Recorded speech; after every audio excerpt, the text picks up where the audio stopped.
जहां सर्दी, जुकाम, खांसी, बुखार, ये सारे न जाने क्या क्या होता है, ये मामले बढ़ जाते हैं। ऐसे में मेरी आप सभी देशवासियों से प्रार्थना है कि ऐसे समय अपना ध्यान रखिए। साथियों, ये बात सही है कि अगर कोरोना से होने वाली मृत्यु दर को देखें तो दुनिया के अनेक देशों की तुलना में भारत संभली हुई स्थिति में है। समय पर किए गए लॉकडाउन और अन्य फैसलों ने भारत में लाखों लोगों का जीवन बचाया है, लेकिन हम ये भी देख रहे हैं कि जब से देश में अनलॉक 1 हुआ है, व्यक्तिगत और सामाजिक व्यवहार में लापरवाही जरा बढ़ती ही चली जा रही है। पहले हम मास्क को लेकर, 2 गज की दूरी को लेकर 20 सेकंड तक दिन में कई बार हाथ धोने को लेकर बहुत सतर्क थे, लेकिन आज जब हमें ज्यादा सतर्कता की जरूरत है तो लापरवाही बढ़ना बहुत ही चिंता का कारण है। साथियों, लॉकडाउन के दौरान बहुत गंभीरता से नियमों का पालन किया गया था। अब सरकारों को, स्थानीय निकाय की संस्थाओं को, देश के नागरिकों को फिर से उसी तरह की सतर्कता दिखाने की जरूरत है। विशेषकर कंटेनमेंट जोन्स, उस पर तो हमें बहुत ध्यान देना होगा। जो भी लोग नियमों का पालन नहीं कर रहे हैं, हमें उन्हें टोकना होगा, रोकना होगा और समझाना भी होगा। अभी आपने खबरों में देखा होगा, एक देश के प्रधानमंत्री पर 13,000 रुपये का जुर्माना इसलिए लग गया क्योंकि वो सार्वजनिक स्थल पर मास्क पहने बिना गए थे। भारत में भी स्थानीय प्रशासन को इसी चुस्ती से काम करना चाहिए। ये 130 करोड़ देशवासियों के जीवन की रक्षा करने का अभियान है। भारत में गांव का प्रधान हो या देश का प्रधानमंत्री, कोई भी नियमों से ऊपर नहीं है। साथियों, लॉकडाउन के दौरान देश की सर्वोच्च प्राथमिकता रही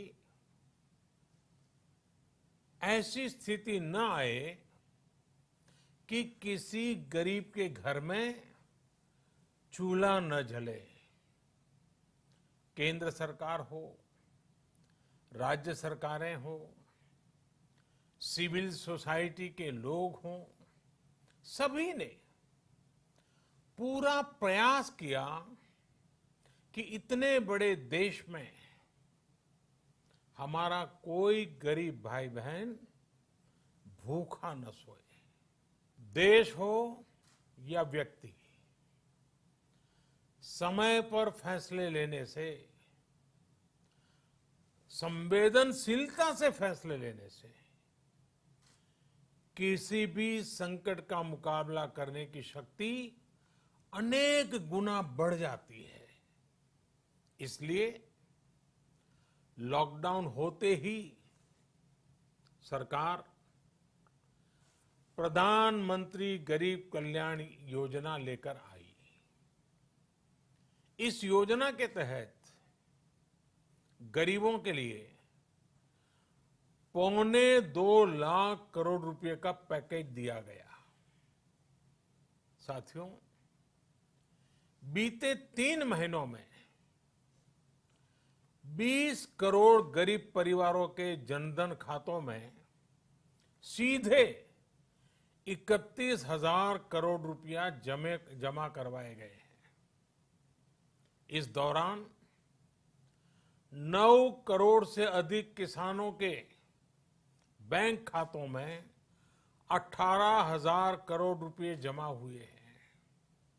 इसके साथ ही गांवों में श्रमिकों को रोजगार देने के लिए प्रधानमंत्री गरीब कल्याण रोजगार अभियान तेज गति से आरंभ कर दिया गया है। इस पर सरकार 50,000 करोड़ रुपए खर्च कर रही है। लेकिन साथियों, एक और बड़ी बात है जिसने दुनिया को भी हैरान किया है, आश्चर्य में डुबो दिया है। वो ये कि कोरोना से लड़ते हुए भारत में 80 करोड़ से ज्यादा लोगों को 3 महीने का राशन, यानी परिवार के हर सदस्य को 5 किलो गेहूं या चावल मुफ्त दिया गया। इसके अतिरिक्त प्रति परिवार हर महीने 1 किलो दाल भी मुफ्त दी गई। यानी एक तरह से देखें तो अमेरिका की कुल जनसंख्या से 2.5 गुना अधिक लोगों को, ब्रिटेन की जनसंख्या से 12 गुना अधिक लोगों को और यूरोपियन यूनियन की आबादी से लगभग 2 गुने से ज्यादा लोगों को हमारी सरकार ने मुफ्त अनाज दिया है। साथियों, आज मैं इसी से जुड़ी एक महत्वपूर्ण घोषणा करने जा रहा हूं। साथियों, हमारे यहां वर्षा ऋतु के दौरान और उसके बाद मुख्य तौर पर कृषि क्षेत्र में, एग्रीकल्चर सेक्टर में ही ज्यादा काम होता है। अन्य दूसरे सेक्टरों में थोड़ी सुस्ती रहती है। जुलाई से धीरे धीरे त्योहारों का भी माहौल बनने लगता है। अब आप देखिए, अभी 5 जुलाई को गुरु पूर्णिमा है, फिर सावन शुरू हो रहा है, फिर 15 अगस्त आएगी, रक्षाबंधन आएगा, कृष्णा जन्माष्टमी आएगी, गणेश चतुर्थी आएगी, ओणम होगा और आगे जाएं तो काटी बिहू है, नवरात्रि है, दुर्गा पूजा है, दशहरा है, दीपावली है, छठी मैया की पूजा है। त्योहारों का ये समय जरूरतें भी बढ़ाता है, खर्च भी बढ़ाता है। इन सभी बातों को ध्यान में रखते हुए ये फैसला लिया गया है कि प्रधानमंत्री गरीब कल्याण अन्न योजना का विस्तार अब दिवाली और छठ पूजा तक, यानी नवंबर महीने के आखिर तक कर दिया जाएगा। यानी 80 करोड़ लोगों को मुफ्त अनाज देने वाली ये योजना अब जुलाई, अगस्त, सितंबर, अक्टूबर, नवंबर में भी लागू रहेगी। सरकार द्वारा इन 5 महीनों के लिए 80 करोड़ से ज्यादा गरीब भाई बहनों को हर महीने परिवार के हर सदस्य को 5 किलो गेहूं या 5 किलो चावल मुफ्त मुहैया कराया जाएगा। और साथ ही प्रत्येक परिवार को हर महीने 1 किलो चना भी मुफ्त दिया जाएगा। साथियों, प्रधानमंत्री गरीब कल्याण अन्न योजना के इस विस्तार में 90,000 करोड़ रुपए से ज्यादा खर्च होंगे। और अगर इसमें पिछले 3 महीने का खर्च भी जोड़ दें तो ये करीब करीब 1.5 लाख करोड़ रुपया हो जाता है। अब पूरे भारत के लिए हमने एक सपना देखा है। कई राज्यों ने तो बहुत अच्छा काम भी किया है। बाकी राज्यों पर भी हम आग्रह कर रहे हैं कि इसको काम को आगे बढ़ाएं। और काम क्या है? अब पूरे भारत के लिए एक राशन कार्ड की व्यवस्था भी हो रही है, यानी एक राष्ट्र एक ration card, one nation one ration card. इसका सबसे बड़ा लाभ उन गरीब साथियों को मिलेगा जो रोजगार या दूसरी आवश्यकताओं के लिए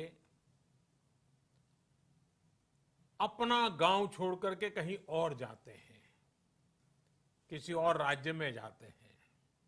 साथियों, आज गरीब को, जरूरतमंद को सरकार अगर मुफ्त अनाज दे पा रही है तो इसका श्रेय प्रमुख रूप से 2 वर्गों को जाता है।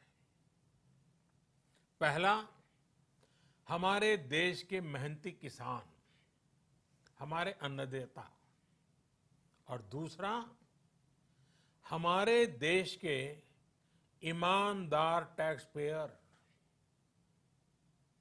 आपका परिश्रम, आपका समर्पण ही जिसकी वजह से देश ये मदद कर पा रहा है। आपने देश का अन्न भंडार भरा है, इसलिए आज गरीब का, श्रमिक का चूल्हा जल रहा है। आपने ईमानदारी से टैक्स भरा है, अपना दायित्व निभाया है, इसलिए आज देश का गरीब इतने बड़े संकट से मुकाबला कर पा रहा है।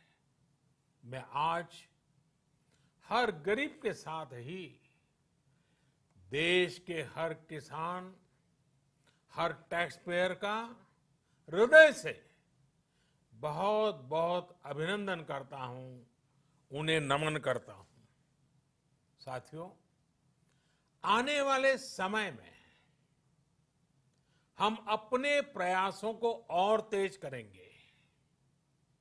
हम गरीब, पीड़ित, शोषित, वंचित हर किसी को सशक्त करने के लिए निरंतर काम करेंगे। हम सारी एहतियात बरतते हुए इकोनॉमिक एक्टिविटीज को और आगे बढ़ाएंगे। हम आत्मनिर्भर भारत के लिए दिन रात एक करेंगे। हम सब लोकल के लिए वोकल होंगे। इसी संकल्प के साथ हम 130 करोड़ देशवासियों को मिलजुल करके संकल्प के साथ काम भी करना है, आगे भी बढ़ना है। फिर से एक बार मैं आप सबसे प्रार्थना करता हूं, आपके लिए भी प्रार्थना करता हूं, आपसे आग्रह भी करता हूं, आप सभी स्वस्थ रहिए, 2 गज की दूरी का पालन करते रहिए,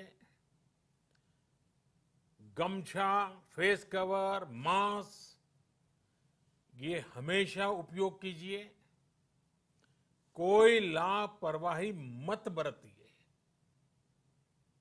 इसी आग्रह, इसी कामना के साथ मैं आप सभी को बहुत बहुत शुभकामनाएं देता हूं। धन्यवाद।